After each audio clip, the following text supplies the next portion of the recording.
Hello అందరికీ welcome back to our channel Manusha vlogs. అందరూ ఎలా ఉన్నారండి? అందరం బాగుండాలని మనస్ఫూర్తిగా అయితే కోరుకుంటున్నాను. చాలామంది ఆడవాళ్ళు అసలు ఇంట్లో ఎవరికి పిల్లలకి హెల్త్ బాగాలేకపోయినా, హస్బెండ్కి హెల్త్ బాగాలేకపోయినా చాలా కేరింగ్గా చూసుకుంటారు. అదే తమ విషయానికి వచ్చి తమకు చాలా హెల్త్ కంప్లైంట్స్ ఉన్నా కూడా పోనీలే ఏమవుతుంది, రేపు హాస్పిటల్కి వెళ్దాం, ఇంకొకసారి ఎప్పుడైనా చూసుకుందాం, ఇప్పుడు ఇంట్లో టైట్గా ఉంది అని చాలామంది ఇలాంటి సిచ్యువేషన్స్ ఫేస్ చేస్తుంటారు. తమ హెల్త్ గురించి చాలా నెగ్లెక్ట్ చేస్తుంటారు. కానీ నాన్న ఇలానే నెగ్లెక్ట్ చేసేదాన్ని. నేను మీకు ఏదో చెప్పడానికి రావట్లేదు, కానీ నేను కూడా ఇలానే నెగ్లెక్ట్ చేసి అసలు నాకేమైందంటే ఒకరోజు అసలు బయటికి వెళ్ళామండి. అసలు ఇంతకుముందు ఎప్పుడూ కాలేదు అలా. బయటికి వెళ్ళి అసలు వచ్చేసరికి అయితే విపరీతమైన తలనొప్పి, అసలు లేయడానికి కూడా చేతగానట్లా అలా అయిపోయిందనమాట. అసలు నేను ఎందుకు అలా అయిపోయానంటే నాకు అంతకుముందే 2-3 ఇయర్స్ నుంచి అయితే జలుబు, కంటిన్యూస్గా జలుబు, తుమ్ములు అలా ఉండేది. దాన్ని చాలా నెగ్లిజెన్స్ చేశాను అనమాట. ఏమవుతుందిలే తగ్గుతుంది అని. ఇంకా ఒక 2-4 మంత్స్ నుంచి అయితే ఇర్రెగ్యులర్ పీరియడ్స్ కూడా అవుతుంది.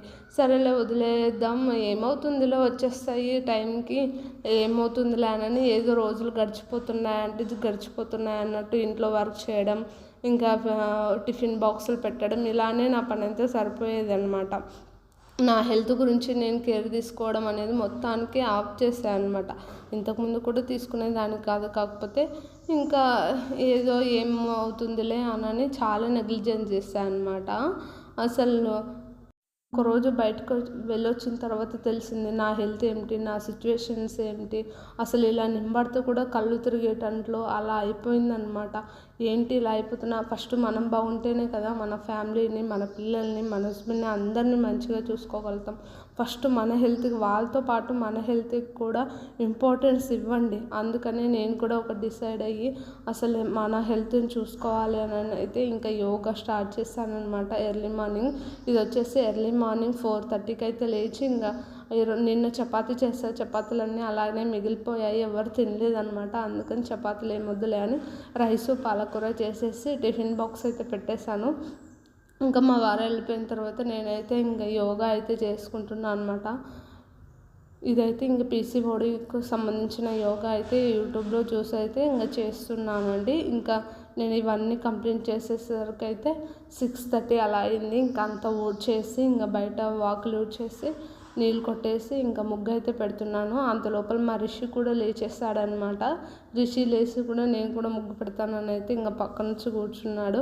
పిల్లలు అంతే అండి, అమ్మ వాళ్ళు చూస్తే పిల్లలు మన ఇంట్లో పేరెంట్స్ చూస్తే పెరుగుతారనమాట. మనం ఎలా ఉంటే పిల్లల్ని కోపడితే పిల్లలు కోపంగానే పెరుగుతారు, ప్రేమను మంచితే ప్రేమగానే ఉంటారనమాట. మన పెంచే పెంపకంలోనే పిల్లలది అయితే ఉంటుందండి. అవునా కాదా, మీరేమంటారు? ఇంకా బయట అయితే ముగ్గు పెట్టేసి ఇంకా తులసమ్మ దగ్గర కూడా ముగ్గు పెట్టేశాను అనమాట. పెట్టేసి ఇంకా ఫ్రెష్ అప్ అయ్యి అయితే ఇంట్లో ఇంకా దీపం అయితే పెట్టేస్తున్నాను. రోజు అయితే దీపం పెట్టుకుంటున్నాను, నిన్నటి వీడియోస్ అయితే చెప్పాను కదండి. ఇంకా అందుకని ఇంకా ఇంట్లో కూడా దీపం పెట్టేసి మా రిషికి కూడా ఇంకా ఫ్రెష్ అప్ చేసేసి ఇంకా పెరుగన్నం అయితే పెట్టేస్తాను అనమాట. ఇదైతే నాదైతే మార్నింగ్ రొటీన్ అనమాట. మార్నింగ్ రొటీన్ అంటే ఒక్కొక్క రోజు ఒక్కోలా రొటీన్ అయితే ఉంటుందని, ఇదే రొటీన్ అని నేనైతే చెప్పట్లేదు. నా పనులను బట్టి, నాకు వీలైన దాన్ని బట్టి నేనైతే నా పనులను చేసుకుంటాను అనమాట. ఇలానే చేయాలి, ఇదే విధంగా ఉండాలని అయితే నేను ఎప్పుడు అనుకోను.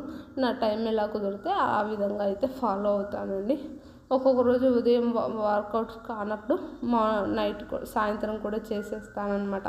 ఇంకా ఇవాళ నుంచి అయితే రోజు నేను కొర్రలు, ఊదలు, అరికలు అలాంటివి అయితే తినాలి, రైస్ మొత్తానికి బంద్ చేయాలి అని అయితే అనుకుంటున్నానండి.